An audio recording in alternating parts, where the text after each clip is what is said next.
Hey, friends, welcome back to Real Talk with PK. So glad that you are tuning in today. Thanks for joining us.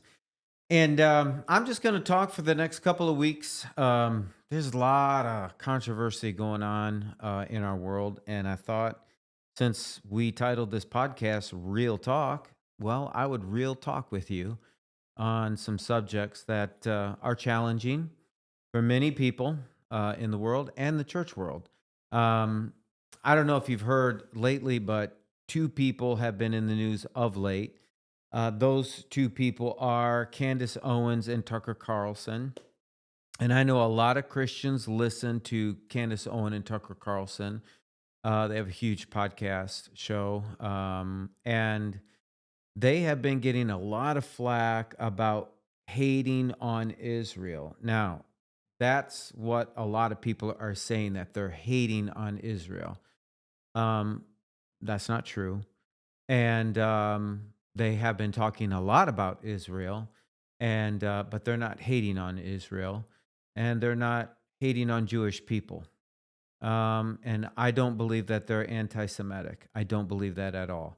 Now, a lot of the clips that I think have gone around to the churches on the internet, pastors are mad. You know, I've heard pastors say, "Oh, I used to listen to Candace, and man, she's just lost it." Or, "I was a huge fan of Tucker Carlson, and I don't know what's going on with him, but he is just, why is he hating on Israel?" Well, I listen to them on the regular. I listen to Candace Owens and Tucker Carlson. And if you have to listen to all of their shows, and you can't splice it. You can splice anything. You can take this podcast and you could splice it and make me sound like I'm anti-Semitic. And you can do anything like that with anybody's podcast. You have to listen to all of the content. And so, I just want to tell you that right up front, that this is not hate. And I want to kind of bring some education, at least on my part, of what I've studied about this subject of what is Zionism. And so I want to get into that with you, and we'll break it down for you the next couple of weeks, and hopefully you'll have an understanding and share this podcast with people, if you would please. I'd greatly appreciate that. I think it will bring some interesting facts to you, and it will highlight some things that maybe you did not know. And so that's my hope, anyways. And so, as par normal, we have Pastor Todd with me. He is my engineer, sound guy. So, welcome, Todd. How are you today? I'm doing great. Doing great. Awesome. Hotter than a firecracker in Michigan, isn't it? It is. It is. Oh my gosh. Man, such a disappointing loss last night for the American League. Oh yeah, that was a good game. But you got to That give was it to really Kyle good. Hitting Yeah. 3 for 3 home runs. Yes. and that To hit win off. it, that was amazing. That was crazy. I didn't stay up late to watch it, but I saw the highlights, and that was amazing to hit 3 in a row. I know. That's Our nuts. Tigers didn't do very good. 0 for 8, I think, at the plate, and Tarek gave up 2 runs. They were ticky-tack runs. I mean, the 2 hits that they got off of him were not good. Right. But they scored, and it was attributed to him. But I felt bad for him. The good thing they got a couple of days off. They come back Friday, I think the Tigers do. Yep. And they don't play the again Rangers until next. They play Friday. They play Friday. against the That's Rangers, right. Texas Rangers, and that team beat them last time that we played them in our house. So I'm a little nervous. I love the Tigers. I'm a huge Tiger fan. I'm saying I think we need some help. I hope that we get an extra arm. Yeah. I hope they trade for one, because we really need one. So, but anywho, it was fun. For sure. It was a good game. It was fun. So hopefully next year we'll have a Tiger or two in the home run derby too. Yeah, that would be nice. I was surprised that Riley Green didn't do it. He's got 24 homers. I was surprised he didn't do it. Yeah, I'm not sure exactly how they pick him, but And Otana didn't do it either, and he's 50 plus home runs every year. right. But then they had who was it from New York? Chaz Chisholm Jr. or Jazz Chisholm Jr. Yeah, what was he doing He only in hit there? 3 home runs Why was he in there? because he's been hitting them pretty decent. Yeah, but what about the big guy from New York? Oh, Aaron Judge? Yeah, Yeah. 6'7". That guy's a giant. I know. Wow. I didn't realize he was that big. Oh, I know. He's really big. Well, it showed up a lot more. Like I think it was like the second inning when Ohtani pitched to him, because Otani's a pretty tall guy too. Yeah, he is. And What happened? Did he strike him out? Yeah, He did? yeah, he struck him out. Is he a flamethrower, or is he more change-up, junky kind of pitcher? I didn't see him pitch. I must have missed that. Are you sure it was the second No, inning? maybe it wasn't. I don't know. It must have been maybe later in the Ohtani game. didn't pitch to him. Maybe it was a highlight that they were showing. But He is. They are. both of them are pretty tall. The though. Dodgers are bringing him back for Yeah. pitching because he's a dual player. So that's Yeah. pretty cool. But yeah, we love baseball, and we're on the train for the Tigers. Go Detroit! But I am a little nervous as a fan, and I hope that they can sturdy up some pitching for us and get another starter in a trade or a pickup, something that we can improve. So, anyways, I want to get back to this. What I want to do with you folks tonight is I want to explain what Zionism is and where it came from. What Zionism is and how was it established? Because that word has been thrown around on the Tucker Carlson show, on Candace Owens' show, a lot of shows. And so let me give you what it is. And there's different meanings. And we're going to get into that real quick. So that's kind of what we're going to talk about in this podcast. And then in the next podcast next week, I'm going to get into it deeper with you. So Zionism is a religious and political effort that brought thousands of Jews from around the world back to their ancient homeland in the Middle East. And Zionism reestablished Israel as the central location for Jewish identity. Now, while some critics call Zionism, and I think a lot of people have done this, an aggressive, discriminatory ideology that has forcibly pushed out Palestinians, the Zionist movement has successfully established the Jewish homeland in the nation of Israel. So that's kind of a synopsis of what it is. Now I want to break it down to what actually it is. What is Zionism? Simply put, Zionism is a movement to recreate a Jewish presence in Israel. Okay? To recreate that Jewish presence. Now, the name comes from the word Zion, which is Hebrew terms that refers to Jerusalem. Okay? Now, throughout history, Jews have considered certain areas in Israel sacred, as do Christians and Muslims. Okay?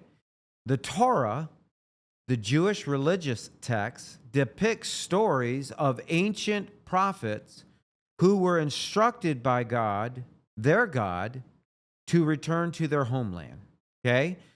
Now, while the fundamental philosophies of the Zionist movement have existed for hundreds of years now, modern Zionism formally took root in the 19th century.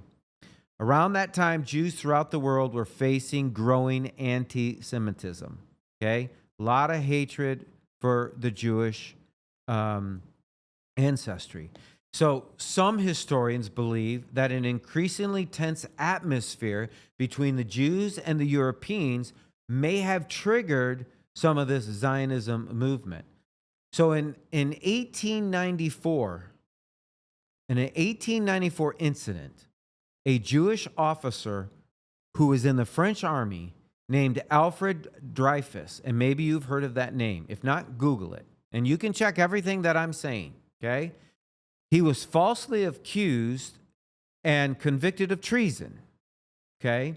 This event became known as the Dreyfus Affair, okay? That's widely known, and that sparked an outrage, you could say, among Jewish people and many others, okay? So Persecuted Jews were struggling to salvage their identity and began promoting an idea of returning to their homeland and restoring Jewish culture there.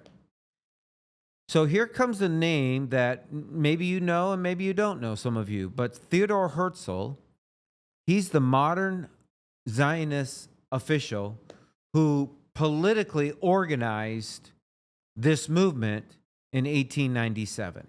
Okay? So he was a Jewish journalist, he was a political activist from Austria, and Herzl believed that Jewish population couldn't survive without its own nation. Okay? They needed their own nation. So after Dreyfus affair, Herzl wrote in the Jewish state.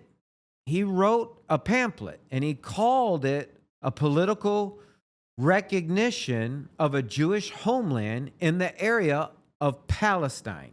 Okay? And this is where all this fighting has gone on in the Palestinian area. It's still to this day. It's in rubbles, right? It's in a heap. So in 1897, Herzl organized the first Zionist Congress, which met in Basel, Switzerland.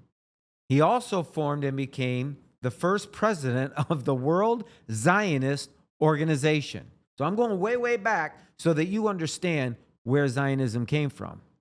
Now, although Herzl died in 1904, years before Israel was officially declared a state, he was often considered the father of modern Zionism. Okay? So that's kind of where Zionism came from. It was from that gentleman. Now, the Balfour Declaration, and maybe you have heard of that, in 1917, British Foreign Secretary Arthur James Balfour wrote a letter to Baron Rothschild, and many of you know who the Rothschilds are. Many people have known the Rothschilds to be hooked to the globalists, the deep state, whatever you want to call them. They're movers and shakers in the world, and they still are to this day, their family. They were a wealthy, prominent leader, the Rothschilds, Baron Rothschild, and he was a leader in the British Jewish community. Okay? So he's Jewish. And in a brief correspondence, Balfour expressed that the British government's support for the establishment of the Jewish home in Palestine. So this letter was published in the press 1 week later and eventually became known as the Balfour Declaration. You can look all this up. Okay? The text was included in the Mandate for Palestine. And that document issued by the League of Nations in 1923 that gave Great Britain the responsibility of establishing a Jewish national homeland in British-controlled Palestine. So at that time, the Brits controlled the Palestine nation, that tract of land that runs parallel with the nation of Israel. Okay? So two well-known Zionists, Chaim Weizmann and Sokolow, played important roles in obtaining the Balfour Declaration. So two Zionists made this well known. So then now you're heading into World War II. You have Zionism and World War II. And many Jews were living in Russia and Europe at that time, and they suffered horrific persecution and death during the Russian pogroms under the Nazi rule. Most historians estimate that about 6 million Jews were killed in Europe during the Holocaust. I believe that that's an accurate account of that, and I do believe in the Holocaust. Now, in the years before World War II, thousands of European Jews fled to Palestine and other religions to escape the hostility that was being presented by Hitler. After the Holocaust ended, Zionist leaders actively promoted the idea of an independent Jewish nation. So with the end of Great Britain's mandate in Palestine, the British Army's withdrawal, Israel was officially declared an independent state May 14th, 1948. That's when they declared that they were a bona fide nation. So now you know a little bit of history of who controlled Palestine back there. It was actually the Brits, okay? British, the king, okay?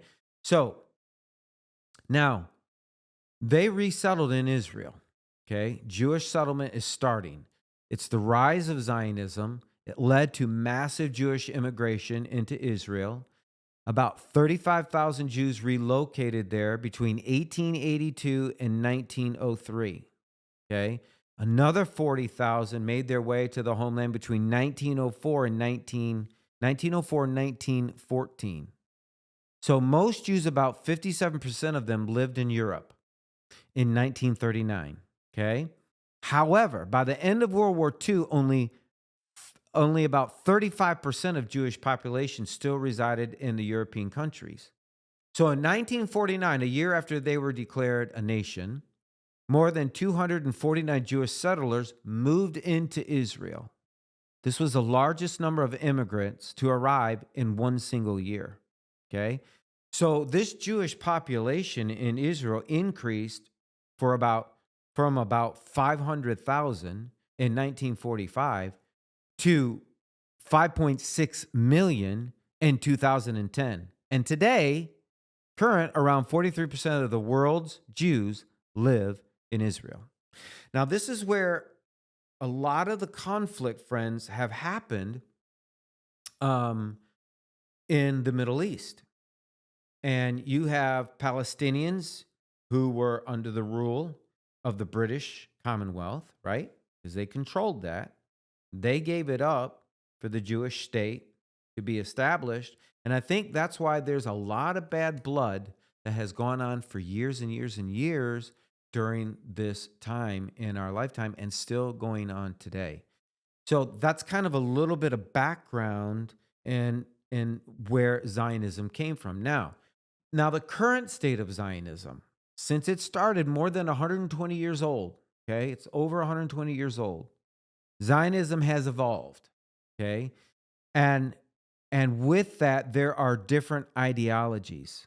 Now I want to make that clear to you. There are different ideologies. There's political, there's religious, and then there's cultural, okay? Political, religious, and cultural. This is within the Zionist movement that has emerged in our day and age today. So I think many self proclaimed Zionists disagree with each other about fundamental principles. Some followers of Zionism are devoutly religious, and I've heard some interviews with them, devoutly religious, while others are just most secular. They don't really care about that. They just want a place to live. They're secularists. Okay. Now, Zionist lefties typically want less religion in government and support giving up some Israeli control in exchange for a peace with Arab nations. Okay. Now, many presidents have tried that. Uh, Even our current president, President Trump, called the Abraham Accord. Okay. That's another peace deal treaty with the Arab states. Okay. Most Arab states that I know of have signed on to that one. But there have been many past presidents who have failed at that badly, and many people have been hurt and died. So the Zionist right defend their rights to have a homeland and prefer a governmental based strongly on Jewish traditions. Okay. So that's the right. Okay. They advocate for that. That's their homeland, and they are going to stay there. Probably I would say Ben Shapiro would be a candidate for that. Now, advocates for Zionism movement see it as an important effort to offer refuge to persecuted minorities and to reestablish settlements in Israel. Critics, however, say it is extreme ideology that discriminates against non Jews. For example, under Israel's 1950 law of return, Jews born anywhere in the world, okay, this was a law, born anywhere in the world, They have the right to become an Israeli citizen, okay? While other people aren't granted that privilege. So, Arabs, Palestinians living in and around Israel typically oppose Zionism. And you have seen that on the news. You've probably read articles about that. They oppose that. Why? Well, many international Jews also disapprove of that movement because they don't believe a national homeland is essential to their religion. Now, I've listened to some different podcasts. I've listened to Orthodoxy Jews who some of them believe that God has called them to wander, that they don't believe in the homeland of Israel, where it's at currently. They believe that they're still wandering, waiting for Messiah to come and bring a restoration. So there are some Orthodox Jews, not all Orthodox, but there are some, and I've heard them on podcasts say that. So that's why there's so many different views on Zionism, and I think this is where the confusion comes in with many people, especially in the church, especially in the church. And when somebody speaks out against, let's say, Netanyahu, who is the prime minister of Israel, then they get labeled, well, you're anti-Semitic, you're a Jew hater, or you're against Zionism. Okay. And so, as I said, there are many different definitions of Zionism in this. And so and I gave you the three. So it depends on what your definition of Zionism is, right? And so there you see, it's a huge mess. It's caused many people to die. Hundreds of thousands throughout the years have died because of this controversy that is taking place even to this day. Okay, so there faces the challenge, okay? The This controversial movement is, I believe, at its height. It continues to face criticism, challenges. There's no denying that Zionism has successfully bolstered the Jewish population in Israel. Zionism worked to reestablish the nation of Israel as a bona fide nation. Okay. So when I looked that up and I began to study all that, and I wanted to go back with you all the way back to the early century, 1800s and 1900s, how it started, I think it's important that we understand how it started. And so I think that's when people like Candace Owens, Tucker Carlson, and the like, they ask questions. Why are we being pulled into all these wars? Why are we doing this? And they're asking the question. Doesn't mean that they are anti Semitic. It doesn't mean that they are Jew haters. We are to love all people. That's what Jesus said. We are to love all nations and creeds. We are to preach the gospel to every nation, to every ear, the Muslim, the Arab. It doesn't matter what the Chinese, the Korean, it doesn't matter what you are. We are to love all people because we are all God's children. Are we not? Yes, we are. So I want to be careful because I want to be neutral in this, but I want to explain to you why it's such a big deal and what's going on in our world, and and how it's just a mess. I mean, there's so much going on. So anytime that you're critiquing a Zionist viewpoint, you're it's important, I think, to handle this subject, and anybody talks about this, you have to have clarity, nuance, you have to be responsible. Okay? Now, I think most part people are. The two people that I use as an example, Candace Owens and Jewish Tucker Carlson, I think they are very responsible. I think they do their homework. Do they egg people on in certain points? Yes, they do. I've listened to them enough that they do that. But I know Tucker is just asking the question of why does American politics have to be so involved in the Zionist movement? Okay. So, with that said, and as I said in the beginning of this, Zionism is a broad, and I want to say this clearly, it is a broad ideology. It really is. And it both this ideology is secular and it's religious. Okay? There's a secular part of Zionism and there's a religious part of Zionism. Okay? The two don't mix very well. I'm just telling you. Okay? And so not all who identify as Zionists hold the same view. And I think that's why we have a problem in our world today. Because one Zionist might hold the view of this is our homeland, we can't give any of it up, and it's our right. God gave it to Abraham. Okay. Then you have the other side that says we need to give some of it up so that we can have peace. Okay. So it's a hard thing, and that's why I'm trying to unpack this for you. Hopefully that you'll understand it, and maybe you can study it on your own a little bit more. But it's something that's in our world that's very prevalent today, right now. So if you're going to be challenging certain expressions of Zionism, in my opinion, especially in relation to politics, human rights, or theology, those three things, I think you need to distinguish between political critique and anti Semitism. Okay.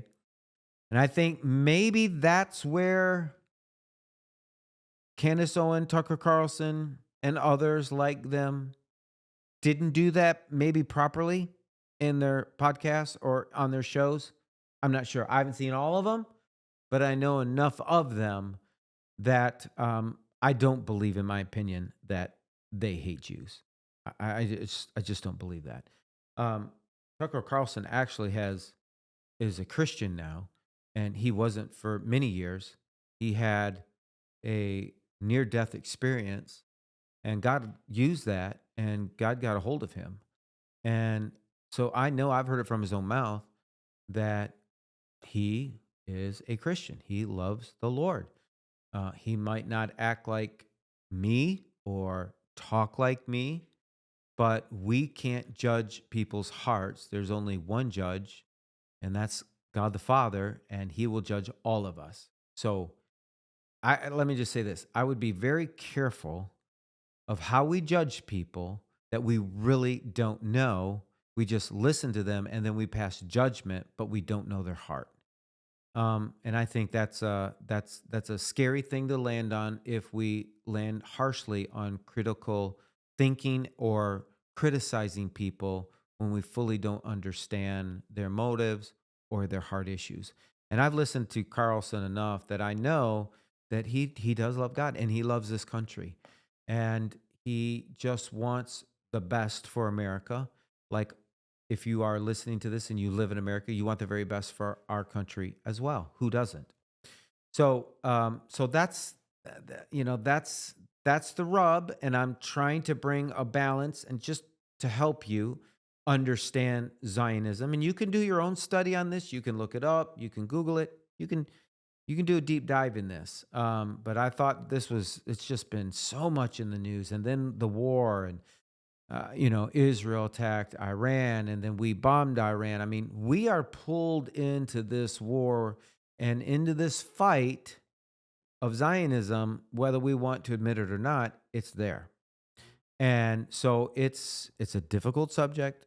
It brings anger, hostility to many people, and I'm all about debate, talking about it, understanding both sides, and trying to make sure that Christ, at least on my part, is represented in my viewpoint um, of where I stand on this. So now there's a challenge in this, and I'm not going to be able to finish this. So we'll talk about this next week. But there's an idea of challenging Zionism with clarity and compassion. That's where I want to land. I want to challenge Zionism with clarity and compassion. Now, you can say that you can have Zionism versus justice, okay? Zionism versus justice. Now, with nationalism, that hurts human rights, right? So, nationalism, when you're all about your country and you crush another country so that you can have freedom or your own country, there it stirs up a lot of dander, so to speak, anger. We not had in the last, what would you say, 3 or 4 years, Pastor Todd? We've had activists on U.S.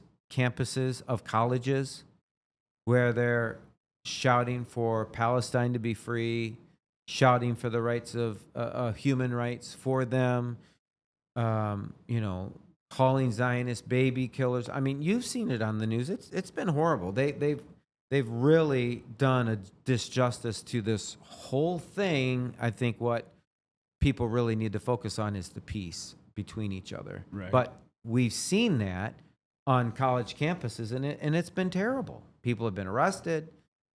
They say things. They hate Jews. Jewish students have been persecuted. They don't even feel like they could go to their class, which is absolutely wrong. Their freedoms are being taken away because they don't feel safe. So it's a problem. It's a huge problem. And I think the focus is you examine how certain forms, that's what I'm trying to do. Listen, I'm not an expert on this subject. I'm just trying to understand it for myself. And I thought, this might help somebody listening to this. And I think we need to examine how certain forms of political Zionism have led, some forms of it. I'm not saying all, but some of it have led to displacement and the suffering of Palestinians. That is a fact. That is true. And human rights activists, international law experts have been involved in this. The suffering of humanity, what's going on in the Middle East, it is striking.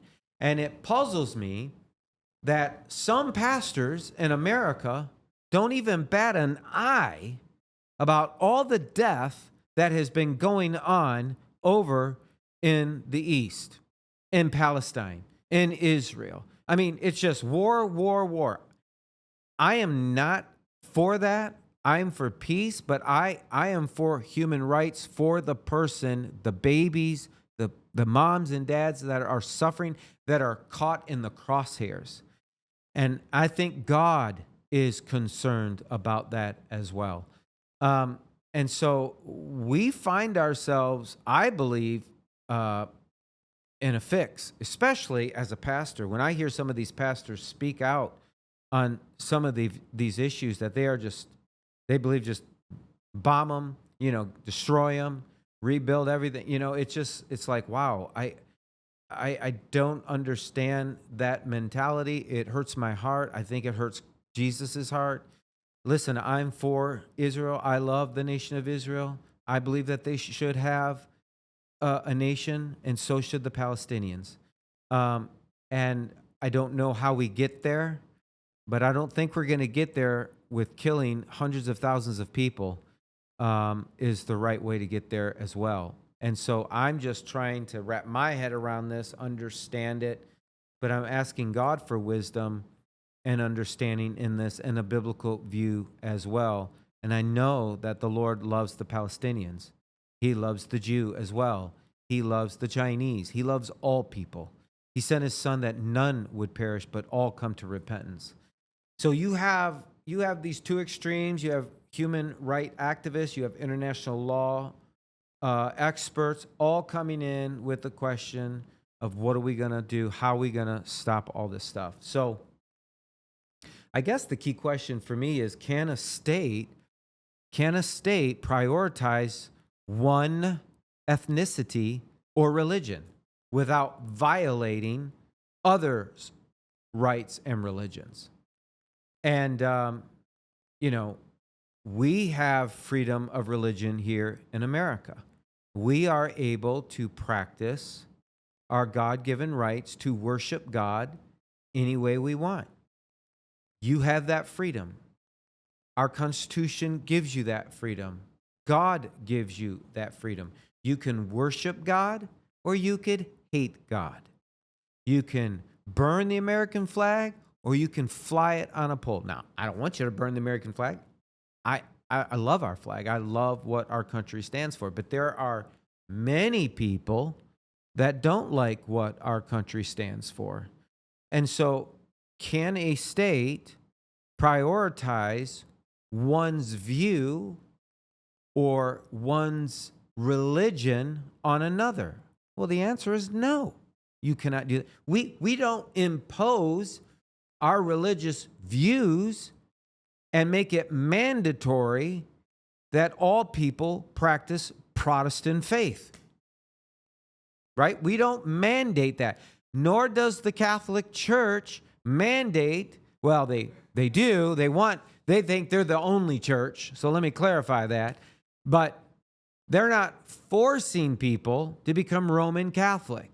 If you become Roman Catholic, you have to go through their classes, you go through the processes and become Catholic. You have to denounce all other religions, and the Catholic is the one true church. We don't believe that. But we don't fight a war between the Catholics and the Protestants to make it one religion. That's not what we do. And yet, we see this happening through Zionism, some parts of Zionism. Please hear me. Some parts of Zionism is radical. It is the only way. And they'll destroy anything that is in their way so that they'll have their one religious state. Okay? That in itself, right there, is the crux of many of the problems that we are facing in the Middle East. And this is how we get dragged into that. So I feel bad for President Trump. He has tried to help in this situation. He has met with Benjamin Netanyahu, who is the prime minister of Israel, current prime minister. And we still have issues. So it's tough. It's really tough. So this is kind of where I want to go with you for the next couple of weeks. I want to bring a balance. I've always felt that the Lord has called me to bring the church to a balanced viewpoint. My balanced view is the Word of God. And I use the Word of God as a basis, my launching pad for my ideology in who I am and what I believe and what I stand for. Okay. And so it's coming for me in the next few weeks, in my opinion, a biblical basis of where I see this and what we could do to help. Now, number one, what we could do to help off the top is to pray. We need to pray for the peace of Israel. And we need to pray for the Palestinians, not just for Israel. We need to pray for those precious people, the Palestinians who have lost everything. They don't even have homes anymore. The thousands and thousands of children who go hungry every night, who don't have food, who have no running water. I can't imagine the setting, but they live it every day, and it's really, really sad. So my point in this podcast the next few weeks is hopefully that you'll be drawn in, that you'll want to learn something, especially current events that are happening in our world. Hopefully you'll do your own study, write me, send me questions, reach out to me, let me know, hey, I agree, disagree, what about this? I would love you to respond to this podcast, and let me know how you feel. So I just want you to know in closing that I wanted to explain what Zionism is, where it came from, the depths of it, and then where we're going to go. Does the Bible give Israel a legal right to the land of where they occupy now? We'll talk about that. Okay. Where do the Palestinians go if that's not their land either? Okay. So we're going to critically analyze biblical text. We're gonna look at what preachers in America use biblical text to modernize Zionism. And I'll tell you right now, they use Genesis chapter 12 and Joshua. They use a lot of those scriptures, but Genesis 12 is one of the big ones. In fact, Tucker Carlson got a lot of heat because he had Ted Cruz on. Ted Cruz said, undoubtedly, we need to support Israel with no matter what, no matter what. And because he said, because the Bible said so. Well, then Tucker asked him, and maybe you saw this because he got a lot of heat for it. He's like, well, where does it say that in the Bible? And then Ted Cruz says, well, I'm not a theologian, and I don't know. And I can't recall Tucker right now, but since Sunday school that we're supposed to support Israel. And Tucker said, well, I know that you're not a theologian, and I'm not either. But why would you say that just blanket statement that we are to support Israel? And do we support Netanyahu's regime? Do we support Netanyahu's army that's killing all these people? And, Tucker kind of went on a rant, and then some pastors picked up on that podcast, that show, and they just went off on Tucker. And I watched it. I didn't go off on Tucker. I thought they were good questions. It was just honest, because Tucker doesn't know.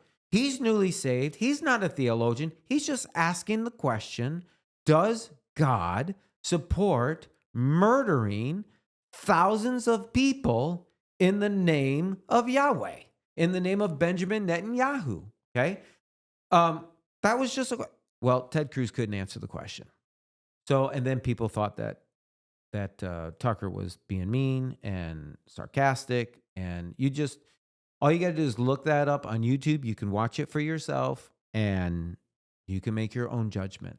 I don't think he was. I think we need to start asking deep questions. My whole theology in life has changed. I'm 56 years old. I've been in the ministry over 30 years. And I started asking deep questions about where I stand in my theology. And some of my theology has changed. Do you know how hard it is for a person that's been in ministry for 30 years to change their viewpoint on certain things? It's very hard. It's rare. But because of prayer and asking the Lord to tenderize my heart, make me open to things that I've never been open to before, it's a beautiful thing when you do that. And I think this is what we need in our world. We need some tenderizing salt. We need some tenderizing aspects in our world today to bring the levels down so that we can bring people aware of what God wants to do in this world and in their lives. So anyways, this is kind of where we're going. I hope it kind of stirs the pot for you and gets you excited.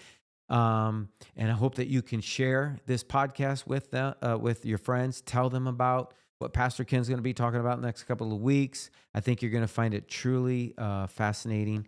And you might agree or disagree. I don't know, but I would love your comments and questions. So please write me, let me know. You'll see at the end of this podcast where you can contact us and send your questions to us. Okay. So thanks for tuning in. God bless you. I love you so much. I'm looking forward to our next podcast with you next week. And as I always say, let's keep it real.